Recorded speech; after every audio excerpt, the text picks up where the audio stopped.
மாண்பு பேரவைத் தலைவர்களே, ஒரு மூத்த உறுப்பினர் தன்னுடைய பேச்சில் நிறைய செக்ஷன் சொல்றாரு.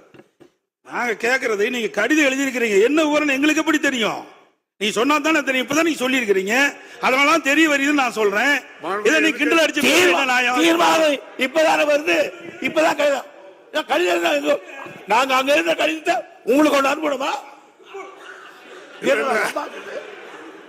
இல்ல அவங்க, அதாவது நீங்க சொன்னது அவங்க என்ன சொன்னா தெரிய வருகிறேன்னு தான் நீங்க சொல்ல முடியும்.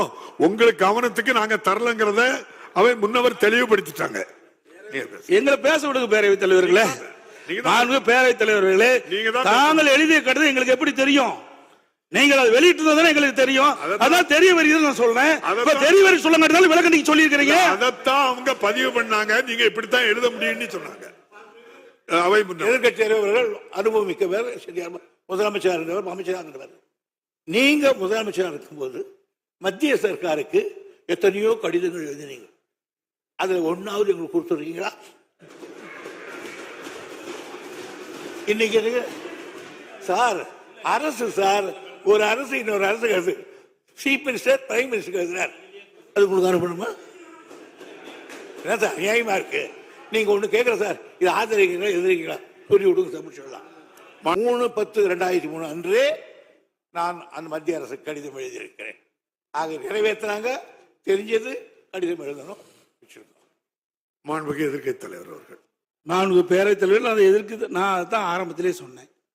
பிப்ரவரி 2024 பிப்ரவரி மாதம் டங்ஸ்டன் சுரங்கம் அமைப்பதற்கு ஒப்பந்தம் கோரப்பட்டு 10 மாத காலமாக என்ன செஞ்சீங்க? எதுவுமே செய்யலையே. இப்ப எடுக்கிற நடவடிக்கை அப்போ எடுத்திருந்தா இதை தடுத்து நிறுத்தி இருக்கலாம் நான் சொல்றேன். அது மட்டும் இல்ல, ஒரு சட்டம் மத்திய அரசு கொண்டு வருகின்ற பொழுது மாநில உரிமை பாதிக்கப்படுகின்ற பொழுது அங்க அழுத்தம் கொடுத்தே ஆகணும். அதுக்கு தானே எம்பி போறாங்க. சும்மா நான் எழுத்தேன் நிறைவேறிட்டு அப்புறம் ஏன் கொண்டு வரீங்க? என்ன பிரயோஜனம்? முதலமைச்சர் பேரவைத் தலைவர்களே, அரசுடைய அலட்சியத்தால் இன்றைக்கு அவன் பகுதி மக்கள் பாதிக்கப்படுறாங்க. அதைத்தான் நான் சொல்றேன். அவை முன்னவர் கொண்டு சொல்லுகிறேன். இது மாதிரி எதிர்த்தோம். நான் என் கடிதம் எழுதினா, அவர் எழுதினார், சுற்றுச்சூழல் எழுதினார். எதுக்கும் பணியாத காரணத்தால் தான் இந்த மன்றத்துக்கு வந்து இந்த மன்றமே இதை அந்த திட்டத்தை எதிர்க்கிறது, இந்த தீர்மானத்தை ஆதரிக்கிறது கொண்டு வந்திருக்கோம். நீங்க இப்போ என்ன சொல்றீங்க? இந்த திட்டம் நமக்கு தேவையில்லாத ஒண்ணு தானே, சுரங்கம் வரக்கூடாது இல்லையா அப்படின்னா தீர்மானத்தை ஆதரிங்க. இல்ல சுரங்கத்தை வேதாந்தா பக்கமோ நீங்களும் சேர்ந்துக்கிட்டா ஆதரிச்சுக்கோங்க. மாண்புமிகு எதிர்க்கட்சி தலைவர் அவர்கள், மாண்புமிகு பேரவைத் தலைவர்களே, இதுவரை அலட்சியமா இருந்துவிட்டு இப்படி பதில் சொல்வது சரியல்ல. ஏனென்றால் ஒரு அரசாங்கம் அவ்வப்போது விழித்துக் கொண்டு மக்களுக்கு பிரச்சனை ஏற்படும் தீர்த்து வைக்கணும். அலட்சியமாக இருந்தது சொல்றாரு. எந்த விதத்திலும் இந்த திமுக ஆட்சி அலட்சியமா இருந்தது இல்ல. பொது மக்களுடைய பிரச்சனை பொறுத்தவரை நாங்கள் இது வரைக்கும் அலட்சியமா இருந்தது கிடையாது. அலட்சியமா இருந்தங்கிற அவை குறிப்பிலிருந்து நீக்கிறேன். அலட்சியம் வேண்டாம். 4 பேரவைத் தலைவர்களே, நீங்க அந்த ஆசனம் அலட்சியம் என்பது நான் தவறா சொல்லல. அலட்சியம் என்பது அன்பார்க்க, அதாவது எதுக்கு பேசுறீங்க? எதுக்கு தீர்மானங்களை எல்லாம் பேச விட்டுட்டு எதிர்கட்சி என்ற பிரதான எதிர்கட்சி என்ற முறையில் அரசு சரியான முறையில் நடவடிக்கை எடுத்திருந்தா ஆரம்ப காலகட்டத்தில் தடுத்திருக்கலாம் சொல்றேன். அதுதான் இத்தனை வரைக்கும் பேசிட்டு இருக்கிறேன். வேற என்னதான் நாங்க சொல்றோம்? அது மட்டும் இல்ல, இதுல சில முக்கியம். முதலமைச்சர் இப்ப கடிதம் எழுதியிருக்கிறார். இது ஒப்பந்த புள்ளி விடுகின்ற பொழுதே கடிதம் எழுதியிருந்தா இது நிறுத்தப்பட்டிருக்கும். இரண்டாவது, முதலமைச்சர் பேரவைத் தலைவர்களே திரும்ப திரும்ப அதையே சொல்லிக் கொண்டிருக்கிறார்.